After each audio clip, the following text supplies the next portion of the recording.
On today's episode of Go Angling, we are in Webster, South Dakota with my good buddy Marcus Quam, and we're chasing weedline walleyes.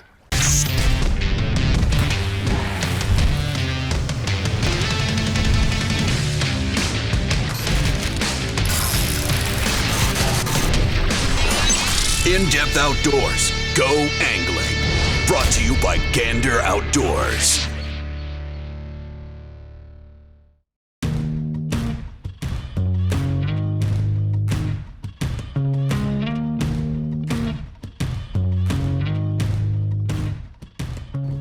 There we go. Nice. What'd you get that one on? This is on a shadow wrap. Is that a net fish? This one might need the net. He's spunky. Oh yeah, nice walleye. There we go. Nice work. And she's out. Perfect. Chunky. Yeah. Look at the shoulders on these fish. Just sitting in those weeds, not burning anything, just ambushing prey. Get her back. Thank you. Oh. Well, today we are just targeting some walleyes in the weeds, casting crankbaits. Came on the shadow wrap shad. Well, that got me to quickly switch over to the shadow wrap shad.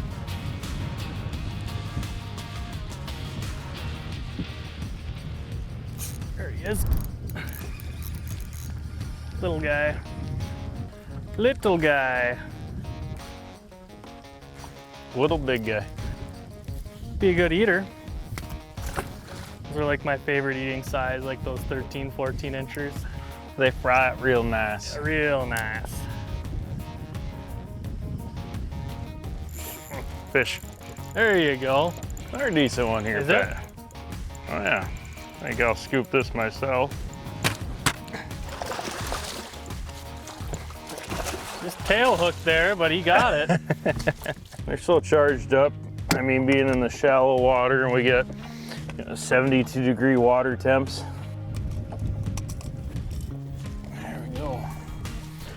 Oh, they're one of those low 21, 22 inchers. Mm-hmm. Nice dark fish. Been hiding in the weeds. Oh yeah. So here's the area that Marcus is running right now.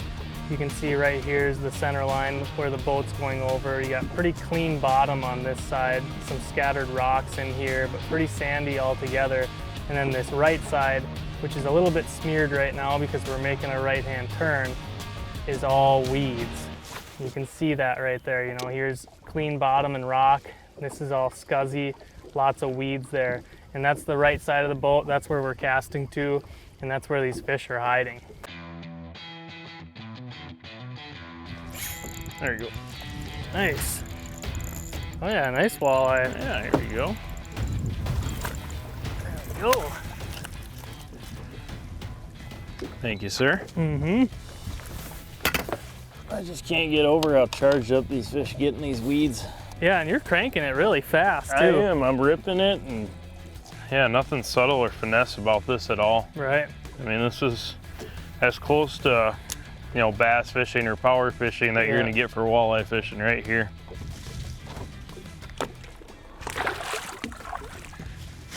Well, that was fun. I think a lot what guys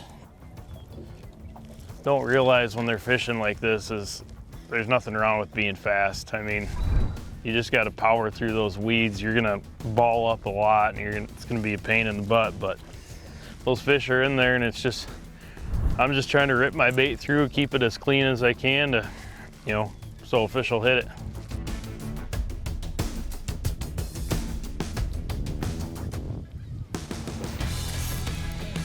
Boy, he throttled it. Sounded like it. Yeah, using that on him. It's just kind of one of those 20 inchers again, but there we go. Nice. There we go. Boy, that's a fun bite when they crush it like that. It is. Get him back. So really when you're fishing this shallow water, especially when there's this much vegetation, you're really limited to what you can actually throw. I mean, you need something like a shad wrap, number 5 shad wrap would work great. These shadow wrap shads are working awesome right now. And swim baits and then lipless cranks are basically kind of your go-tos, aren't they? They are. So that's that shadow wrap shad right there. That's a mossback shiner. Marcus is throwing Fire Tiger. I got a little bit of catching up to do. Hopefully with this sun coming out, that'll really push these fish right into the weeds too. A lot of times that can be a pattern where you'll get overcast skies or a lot of wind and they might retreat from those weeds a little bit, but as soon as that sun starts coming out again, they'll be looking to get back in the shade and in those weeds. There we go. Hey, that's a Waldo. Yeah. Bring that back towards you. There we go. Oh, we got an acrobatic one. Thank you.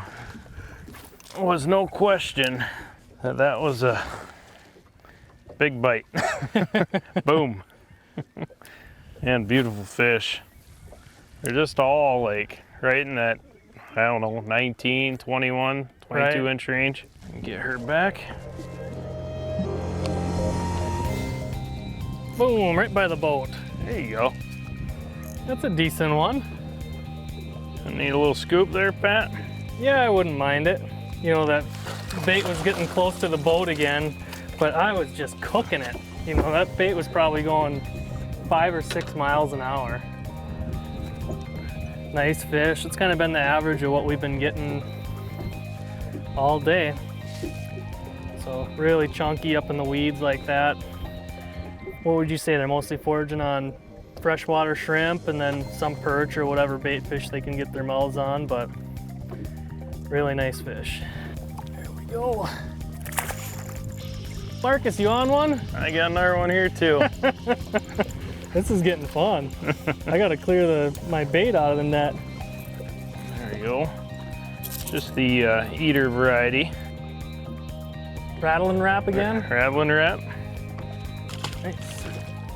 Yeah, these fish are charged up, man. It's crazy how hard they pop that thing. So here's the type of weed that we're fishing. It's just, I don't know the exact name for it.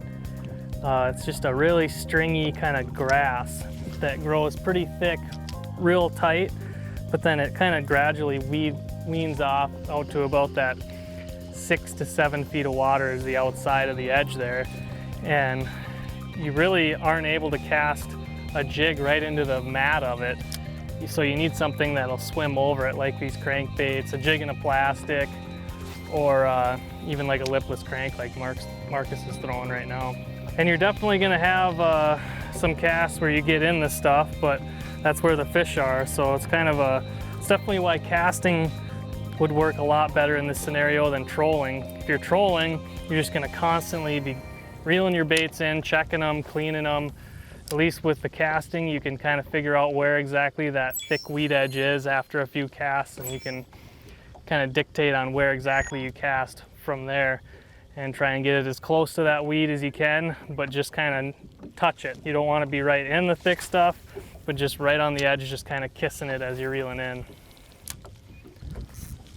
Boom, right by the boat. Just barely hooked, there he goes.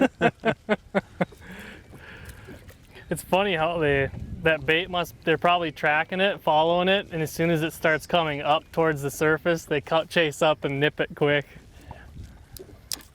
Yeah, because what are we reeling? 6 miles an hour? I bet. That's one big thing for triggering these fish. I learned that early in the day when Marcus was cleaning my clock.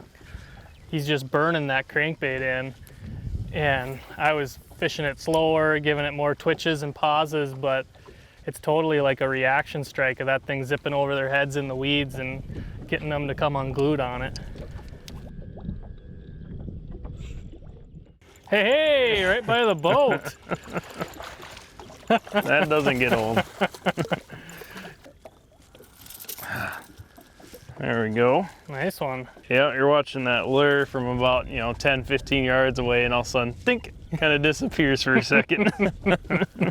Doesn't get old. No. I feel very lucky to live here and get to do this all the time. Well, that's going to do it for us today over here in Webster, South Dakota. If you're looking to get in on an awesome casting bite like this in this area, there's tons of glacial lakes around here. Make sure you give Marcus Quam of Real Therapy a call. He'd be glad to take you out. So don't forget to like and subscribe Gander Outdoors and In-Depth Outdoors TV, and we'll see you next time.